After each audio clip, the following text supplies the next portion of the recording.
Life is complex.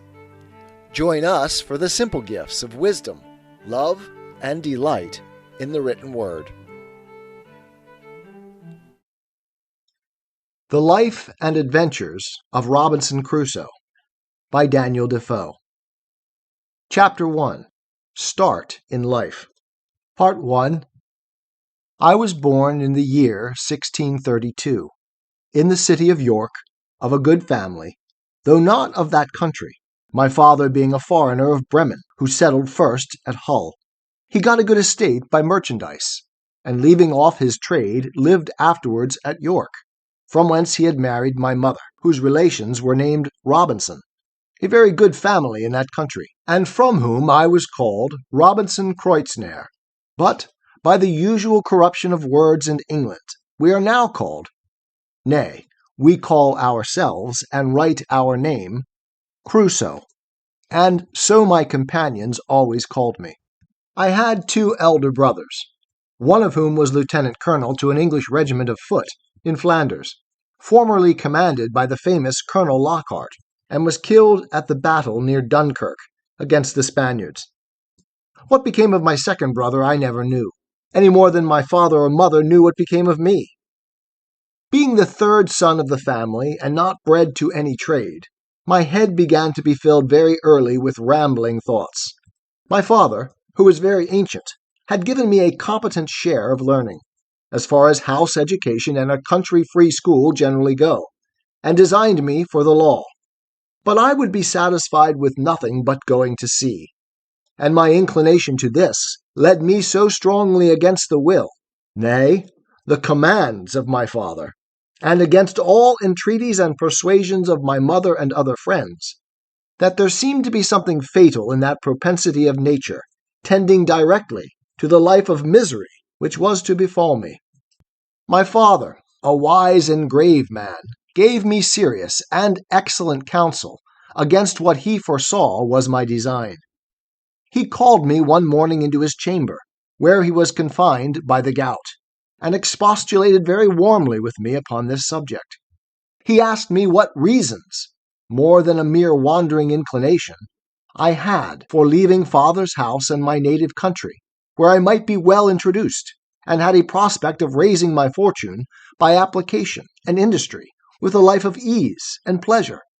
He told me it was men of desperate fortunes on one hand, or of aspiring superior fortunes on the other, who went abroad upon adventures, to rise by enterprise and make themselves famous in undertakings of a nature out of the common road.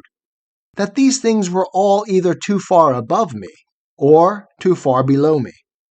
That mine was the middle state, or what might be called the upper station of low life, which he had found, by long experience, was the best state in the world, the most suited to human happiness, not exposed to the miseries and hardships, the labor and sufferings of the mechanic part of mankind, and not embarrassed with the pride, luxury, ambition, and envy of the upper part of mankind. He told me I might judge of the happiness of this state by this one thing, namely, that this was the state of life which all other people envied, that kings have frequently lamented the miserable consequence of being born to great things, and wished they had been placed in the middle of the 2 extremes, between the mean and the great, that the wise man gave his testimony to this as the standard of felicity, when he prayed to have neither poverty nor riches. He bade me observe it, and I should always find that the calamities of life were shared among the upper and lower part of mankind, but that the middle station had the fewest disasters, and was not exposed to so many vicissitudes as the higher or lower part of mankind. Nay, they were not subjected to so many distempers and uneasinesses, either of body or mind, as those were who by vicious living, luxury, and extravagances on the one hand, or by hard labor, want of necessaries, and mean or insufficient diet on the other hand, bring distemper upon themselves by the natural consequences of their way of living. That the middle station of life was calculated for all kind of virtue, and all kind of enjoyments. That peace and plenty were the handmaids of a middle fortune. That temperance, moderation, quietness, health, society, all agreeable diversions, and all desirable pleasures were the blessings attending the middle station of life, that this way men went silently and smoothly through the world, and comfortably out of it, not embarrassed with the labors of the hands or of the head, not sold to a life of slavery for daily bread, nor harassed with perplexed circumstances, which rob the soul of peace and the body of rest, nor enraged with the passions of envy, or the secret burning lust of ambition for great things, but in easy circumstances, sliding gently through the world, and sensibly tasting the sweets of living without the bitter, feeling that they are happy, and learning by every day's experience to know it more sensibly.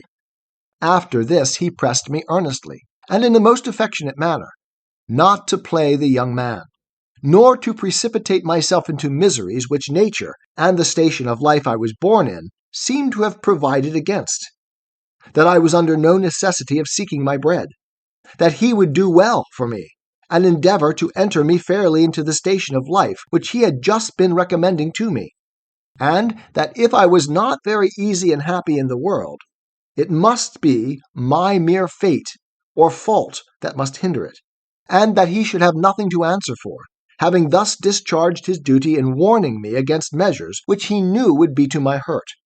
In a word, that as he would do very kind things for me if I would stay and settle at home as he directed, so he would not have so much hand in my misfortunes as to give me any encouragement to go away. And to close all, he told me I had my elder brother for an example, to whom he had used the same earnest persuasions to keep him from going into the Low Country wars, but could not prevail, his young desires prompting him to run into the army, where he was killed.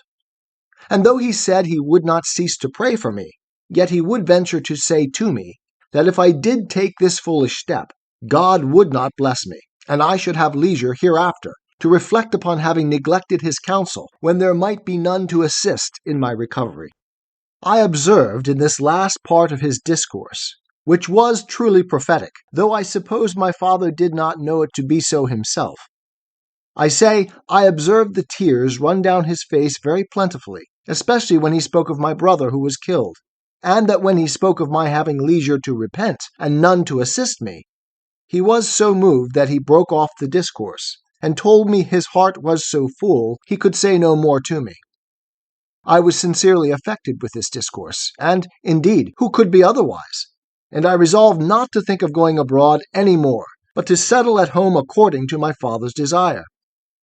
But alas, a few days wore it all off, and, in short, to prevent any of my father's further importunities, in a few weeks after I resolved to run quite away from him.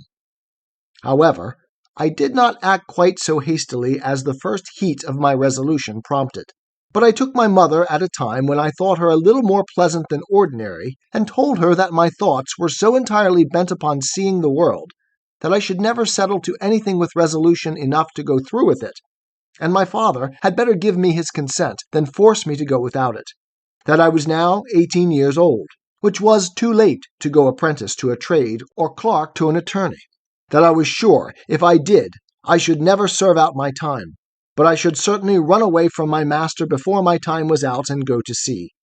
And if she would speak to my father to let me go one voyage abroad, if I came home again and did not like it, I would go no more. And I would promise by a double diligence to recover the time that I had lost. This put my mother into a great passion. She told me she knew it would be to no purpose to speak to my father upon any such subject, that he knew too well what was my interest to give his consent to anything so much for my hurt, and that she wondered how I could think of any such thing after the discourse I had had with my father, and such kind and tender expressions as she knew my father had used to me. And that, in short, if I would ruin myself, there was no help for me, but I might depend I should never have their consent to it, that for her part she would not have so much hand in my destruction, and I should never have it to say that my mother was willing when my father was not. Though my mother refused to move it to my father, yet I heard afterwards that she reported all the discourse to him, and that my father, after showing a great concern at it, said to her with a sigh, "That boy might be happy if he would stay at home, but if he goes abroad he will be the most miserable wretch that ever was born. I can give no consent to it." It was not till almost a year after this that I broke loose, though, in the meantime, I continued obstinately deaf to all proposals of settling to business, and frequently expostulated with my father and mother about their being so positively determined against what they knew my inclinations prompted me to. But being one day at Hull, where I went casually, and without any purpose of making an elopement at that time, but, I say, being there, and one of my companions being about to sail to London in his father's ship, and prompting me to go with them with the common allurement of seafaring men, that it should cost me nothing for my passage, I consulted neither father nor mother any more, nor so much as sent them word of it, but leaving them to hear of it as they might, without asking God's blessing or my father's, without any consideration of circumstances or consequences, and in an ill hour, God knows, on the 1st of September 1651, I went on board a ship bound for London. Never any young adventurer's misfortunes, I believe, began sooner, or continued longer than mine. The ship was no sooner out of the Humber than the wind began to blow and the sea to rise in a most frightful manner, and, as I had never been at sea before, I was most inexpressibly sick in body and terrified in mind. I began now seriously to reflect upon what I had done, and how justly I was overtaken by the judgment of heaven for my wicked leaving my father's house and abandoning my duty. All the good counsels of my parents, my father's tears and my mother's entreaties, came now fresh into my mind, and my conscience, which was not yet come to the pitch of hardness to which it has since, reproached me with the contempt of advice and the breach of my duty to God and my father. All this while the storm increased, and the sea went very high, though nothing like what I have seen many times since. No, nor what I saw a few days after this. But it was enough to affect me then, who was but a young sailor, and had never known anything of the matter. I expected every wave would have swallowed us up, and that every time the ship fell down, as I thought it did, in the trough or hollow of the sea, we should never rise more. In this agony of mind I made many vows and resolutions that if it would please God to spare my life in this one voyage, if ever I got once my foot upon dry land again, I would go directly home to my father, and never set it into a ship again while I lived, that I would take his advice, and never run myself into such miseries as these any more. Now I saw plainly the goodness of his observations about the middle station of life, how easy, how comfortably he had lived all his days, and never had been exposed to tempests at sea or troubles on shore. And I resolved that I would, like a true repenting prodigal, go home to my father. These wise and sober thoughts continued all the while the storm lasted, and indeed some time after. But the next day the wind was abated, and the sea calmer, and I began to be a little inured to it. However, I was very grave for all that day, being also a little seasick still. But towards the night the weather cleared up, the wind was quite over, and a charming fine evening followed. The sun went down perfectly clear, and rose so the next morning. And having little or no wind, and a smooth sea, the sun shining upon it, the sight was, as I thought, the most delightful that ever I saw. I had slept well in the night, and was now no more seasick, but very cheerful, looking with wonder upon the sea that was so rough and terrible the day before, and could be so calm and so pleasant in so little a time after. And now, lest my good resolutions should continue, my companion, who had enticed me away, comes to me. "Well, Bob," says he, clapping me upon the shoulder, "how do you do after it? I warrant you were frighted, weren't you, last night, when it blew but a capful of wind?" "A capful, d'you call it?" said I. "'Twas a terrible storm." "A storm, you fool, you," replies he. "Do you call that a storm? Why, it was nothing at all. Give us but a good ship and a sea room, and we think nothing of such a squall of wind as that. But you're but a freshwater sailor, Bob. Come, let us make a bowl of punch, and we'll forget all that. D'ye see what charming weather 'tis now? To make short this sad part of my story, we went the way of all sailors. The punch was made, and I was made half drunk with it, and in that one night's wickedness I drowned all my repentance, all my reflections upon my past conduct, all my resolutions for the future. In a word, as the sea was returned to its smoothness of surface and settled calmness by the abatement of that storm, so the hurry of my thoughts being over, my fears and apprehensions of being swallowed up by the sea being forgotten, and the current of my former desires returned, I entirely forgot the vows and promises that I had made in my distress. I found, indeed, some intervals of reflection, and the serious thoughts did, as it were, endeavor to return again sometimes. But I shook them off, and roused myself from them, as it were from a distemper, and applying myself to drinking and company, soon mastered the return of those fits, for so I called them. And I had in 5 or 6 days got as complete a victory over conscience as any young fellow that resolved not to be troubled with it could desire. But I was to have another trial for it still, and Providence, as in such cases generally it does, resolved to leave me entirely without excuse. For if I would not take this for a deliverance, the next was to be such a one as the worst and most hardened wretch among us would confess both the danger and the mercy of. 'Tis the gift to be simple. 'Tis the gift to be free. 'Tis the gift to come down where we ought to be. And when we find ourselves in the place just right, 'twill be in the valley of love and delight. When true simplicity is gained, to bow and to bend, we will not be ashamed.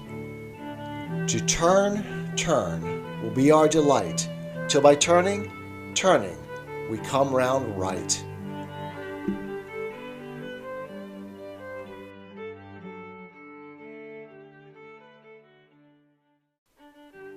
Life is complex. Join us for the simple gifts of wisdom, love, and delight in the written word. The Life and Adventures of Robinson Crusoe by Daniel Dafoe. Chapter 1. Start in Life. Part 2. The 6th day of our being at sea we came into Yarmouth roads. The wind having been contrary and the weather calm, we had made but little way since the storm. Here we were obliged to come to an anchor, and here we lay, the wind continuing contrary, namely at southwest, for 7 or 8 days, during which time a great many ships from Newcastle came into the same roads, as the common harbor where the ships might wait for a wind for the river. We had not, however, rid here so long, but we should have tided it up the river, but that the wind blew too fresh, and after we had lain 4 or 5 days, blew very hard. However, the roads being reckoned as good as a harbor, the anchorage good, and our ground tackle very strong, our men were unconcerned, and not in the least apprehensive of danger, but spent the time in rest and mirth, after the manner of the sea. But the 8th day, in the morning, the wind increased, and we had all hands at work to strike our topmasts, and make everything snug and close, that the ship might ride as easy as possible. By noon the sea went very high indeed, and our ship rode forecastle in, shipped several seas, and we thought once or twice our anchor had come home. Upon which our master ordered out the sheet anchor, so that we rode with 2 anchors ahead, and the cables veered out to the bitter end. By this time it blew a terrible storm indeed, and now I began to see terror and amazement in the faces even of the seamen themselves. The master, though vigilant in the business of preserving the ship, yet as he went in and out of his cabin by me, I could hear him softly to himself say several times, "Lord, be merciful to us. We shall be all lost. We shall be all undone," and the like. During these first hurries I was stupid, lying still in my cabin, which was in the steerage, and cannot describe my temper. I could ill resume the first penitence which I had so apparently trampled upon and hardened myself against. I thought the bitterness of death had been past, and that this would be nothing like the first. But when the master himself came by me, as I said just now, and said we should be all lost, I was dreadfully frighted. I got up out of my cabin and looked out, but such a dismal sight I never saw. The sea ran mountains high, and broke upon us every 3 or 4 minutes. When I could look about, I could see nothing but distress round us.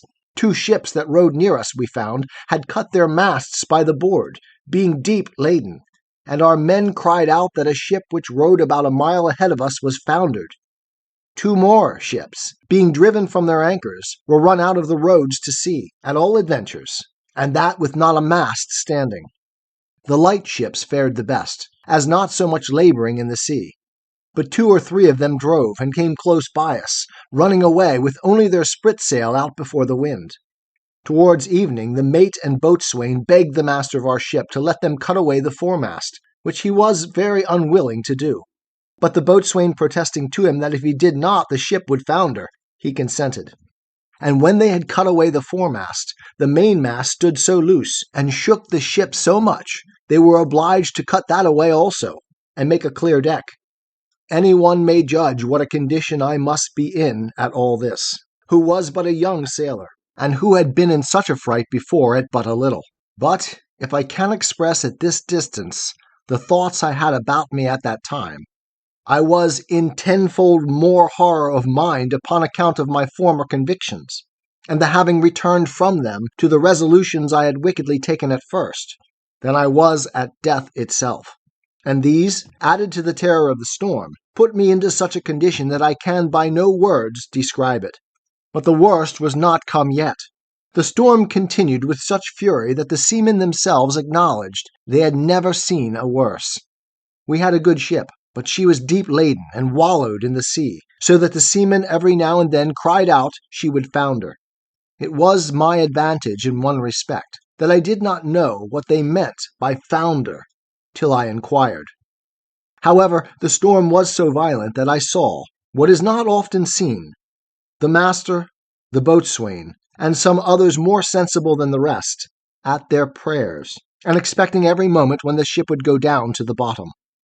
In the middle of the night, and under all the rest of our distresses, one of the men that had been down to sea cried out we had sprung a leak. Another said there was 4 feet water in the hold. Then all hands were called to the pump. At that word my heart, as I thought, died within me, and I fell backwards upon the side of my bed where I sat into the cabin.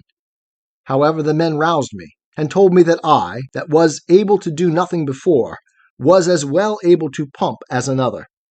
At which I stirred up and went to the pump and worked very heartily. While this was doing, the master, seeing some light colliers, who, not able to ride out the storm, were obliged to slip and run away to sea, and would come near us, ordered to fire a gun at a signal of distress. I, who knew nothing what they meant, thought the ship had broken, or some dreadful thing happened. In a word, I was so surprised that I fell down in a swoon. As this was a time when everybody had his own life to think of, nobody minded me, or what was become of me. But another man stepped up to the pump, and thrusting me aside with his foot, let me lie, thinking I had been dead. And it was a great while before I came to myself. We worked on, but the water increasing in the hold, it was apparent that the ship would founder. And though the storm began to abate a little, yet it was not possible she could swim till we might run into any port. So the master continued firing guns for help, and a light ship, who had rid it out just ahead of us, ventured a boat out to help us. It was with the utmost hazard the boat came near us, but it was impossible for us to get on board, or for the boat to lie near the ship's side, till at last the men rowing very heartily, and venturing their lives to save ours, our men cast them a rope over the stern with a buoy to it, and then veered it out at great length, which they, after much labor and hazard, took hold of, and we hauled them close under our stern, and got all into their boat. It was to no purpose for them or us, after we were in the boat, to think of reaching their own ship. So all agreed to let her drive, and only to pull her in towards shore as much as we could. And our master promised them that if the boat was staved upon shore, he would make it good to their master. So partly rowing and partly driving, our boat went away to the northward, sloping towards the shore almost as far as Winterton Ness. We were not much more than a quarter of an hour out of our ship till we saw her sink, and then I understood for the first time what was meant by a ship foundering in the sea. I must acknowledge I had hardly eyes to look up when the seamen told me she was sinking, for from the moment that they rather put me into the boat than I might be said to go in, my heart was, as it were, dead within me, partly with fright, partly with horror of mind, and the thoughts of what was yet before me. While we were in this condition, the men yet laboring at the oar to bring the boat near the shore, we could see, when, our boat mounting the waves, we were able to see the shore, a great many people running along the strand to assist us when we should come near. But we made but slow way towards the shore, nor were we able to reach the shore till, being past the lighthouse at Winterton, the shore falls off to the westward towards Cromer, and so the land broke off a little the violence of the wind. Here we got in, and though not without much difficulty, got all safe on shore, and walked afterwards on foot to Yarmouth, where, as unfortunate men, we were used with great humanity, as well by the magistrates of the town, who assigned us good quarters, as by particular merchants and owners of ships, and had money given us sufficient to carry us either to London or back to Hull, as we thought fit. Had I now had the sense to have gone back to Hull and have gone home, I had been happy. And my father, as in our blessed Saviour's parable, had even killed the fatted calf for me. For hearing the ship I went away and was cast away in Yarmouth roads, it was a great while before he had any assurances that I was not drowned. But my ill fate pushed me on now with an obstinacy that nothing could resist. And though I had several times loud calls from my reason, and my more composed judgment to go home, yet I had no power to do it. I know not what to call this, nor will I urge that it is a secret overruling decree that hurries us on to be the instruments of our own destruction, even though it be before us, and that we rush upon it with our eyes open. Certainly, nothing but some such decreed unavoidable misery, which it was impossible for me to escape, could have pushed me forward against the calm reasonings and persuasions of my most retired thoughts, and against two such visible instructions as I had met with in my first attempt. My comrade, who had helped to harden me before, and who was the master's son, was now less forward than I. The first time he spoke to me after we were at Yarmouth, which was not till 2 or 3 days, for we were separated in the town to several quarters. I say, the first time he saw me, it appeared his tone was altered, and, looking very melancholy and shaking his head, he asked me how I did, and telling his father who I was, and how I had come this voyage only for a trial, in order to go further abroad, his father, turning to me with a very grave and concerned tone, "Young man," says he, "you ought never to go to sea any more. You ought to take this for a plain and visible token that you are not to be a seafaring man." "Why, sir," said I, "will you go to sea no more?" "That is another case," said he. "It is my calling, and therefore my duty. But as you made this voyage on trial, you see what a taste heaven has given you of what you are to expect if you persist. Perhaps this has all befallen us on your account, like Jonah in the ship of Tarshish. Pray," continues he, "what are you, and on what account did you go to sea?" Upon that I told him some of my story, at the end of which he burst out into a strange kind of passion. "What had I done," says he, "that such an unhappy wretch should come into my ship? I would not set my foot in the same ship with thee again for 1,000 pounds." This indeed was, as I said, an excursion of his spirits, which were yet agitated by the sense of his loss, and was farther than he could have authority to go. However, he afterwards talked very gravely to me, exhorting me to go back to my father, and not tempt Providence to my ruin, telling me I might see a visible hand of heaven against me. "And, young man," said he, "depend upon it, if you do not go back, wherever you go, you will meet with nothing but disasters and disappointments, till your father's words are fulfilled upon you."